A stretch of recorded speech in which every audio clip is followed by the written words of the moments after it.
আমরা আছি অভয়নগর ব্রিজে গাড়ি অ্যাক্সিডেন্ট হয়েছে, আমরা কন্ট্রোল রুম থেকে কোয়া হয়েছে, তো আমরা আইসি তারা হেল্প করতাম আর কি। হ্যাঁ, এরপরে এখন থানাতে জানা হয়েছে, থানাতে জানানো হয়েছে, আইব থানা আইতেছে।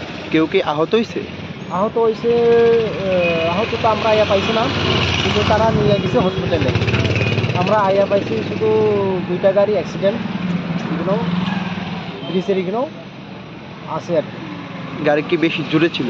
গাড়ি তো তারা তো কইতেছে, আমরা তো আইয়া শুধু পাইছি গাড়ি 2টা এগুলো অ্যাক্সিডেন্ট। তারপরে একজন ড্রাইভার বুটে ইনজুর্ড হয়েছে, এটা তারা লইয়া গেছে হসপিটালে। ইনজুর্ড পারসন তো আমরা পাইছি না, ফোনে থানা পার্টি এটা ইনভেস্টিগেশন করন আইতেছে। এরকম রাত্রেবেলা এত দুর্ঘটনা, মানে এই বিষয়টা মানে কিভাবে দেখছেন? বিষয়টা তো আজকে তো এগুলো প্রোগ্রাম আছে, আজটা বলি এগুলো, এই কারণে তারা বোধহয় গাড়ি একটু জাম আসলো মনে হয় বিরাবির, তো নাহলে গাড়ি স্পিডে থাকতে পারে, এই কারণে এই ঘটনা হয়েছে এগুলো আমার সম্ভবত। ঠিক।